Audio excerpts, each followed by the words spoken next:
నటుడు విషయాలు మనసులో ఏదున్నా సరే బయటికి చెప్పేస్తాడు. మన విజయ్ సీఎం అవగానే ప్రశంసించాడు. సినిమా పరిశ్రమ అలాగే తమిళనాడు యొక్క పరిస్థితులు మారుతాయని నమ్మాడు. అదేవిధంగా ఆయన కూడా ఆ విషయాన్ని బయటికి చెప్పాడు. అయితే ఇప్పుడు తమిళ అభివృద్ధితో పాటు ఫిల్మ్ అండ్ టెక్నాలజీ శాఖని అలాగే పాఠశాల శాఖని రాజ్ మోహన్కి అప్పగించారు. అంటే ఈ యొక్క శాఖల్ని తన క్యాబినెట్లో ఉన్నటువంటి రాజ్ మోహన్కి విజయ్ అప్పగించడంతో విశాల్ ఏమొచ్చేసి విజయ్ మీద కొంచెం ఫైర్ అయ్యాడు. ఫైర్ అంటే ఇది కరెక్ట్ కాదు, ఇది తప్పుడు నిర్ణయం, రాజ్ మోహన్ ఏ విధంగా న్యాయం చేయగలుగుతాడు? ఇప్పటికే తమిళ సినిమా పరిశ్రమ చాలా సంక్షోభంలో ఉంది. దీని నుంచి బయటపడేయడానికి సరైనటువంటి వ్యక్తి విజయ్ మాత్రమే. ఈ శాఖని విజయ్ దగ్గరే ఉంచుకొని విజయ్ తమిళ సినిమా పరిశ్రమకి న్యాయం చేస్తే బాగుంటుంది, కాబట్టి తొందరపడ్డాడేమో అన్న విధంగా విశాల్ బహిరంగంగానే దీన్ని విమర్శించాడు. దీనికి ఇప్పుడు అరుణ్ విజయం వచ్చేసి అదే మన స్నేహం కోసం సినిమాలో చిరంజీవి గారు ఆయన నటించారు కదా, ఇద్దరు స్నేహితులుగా, వాళ్ళ అబ్బాయి అరుణ్ విజయ్, అంటే విజయ్ కుమార్ గారి అబ్బాయి. అరుణ్ విజయ్ ఏమంటున్నాడు, నువ్వు తొందరపడక విశాల్, ప్రతిదానికి తొందరపడిపోయి చేయకు, ఫలితాల గురించి ఆలోచించు, ఫలితాలు వచ్చిన తర్వాత మాట్లాడు.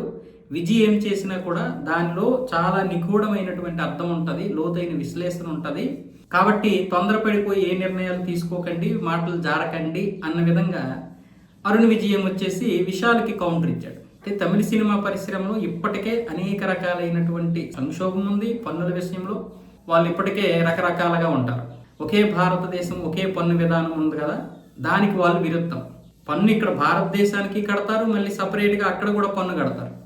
అది వాళ్ళకు ఉన్నటువంటి కొవ్వు. దాన్ని ఎవడేం చేస్తాడు? భారతదేశం ఫిల్మ్ ఇండస్ట్రీకి సంబంధించి ఒకే పన్ను విధానం తీసుకొచ్చింది.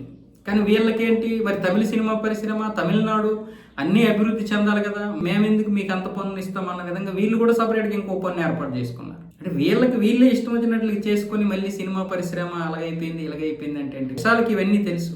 కానీ విశాల్ డైరెక్ట్గా మాట్లాడలేడు. అంటే దీని మీద విశాల్ ఎప్పటి నుంచో పోరాడుతున్నాడు.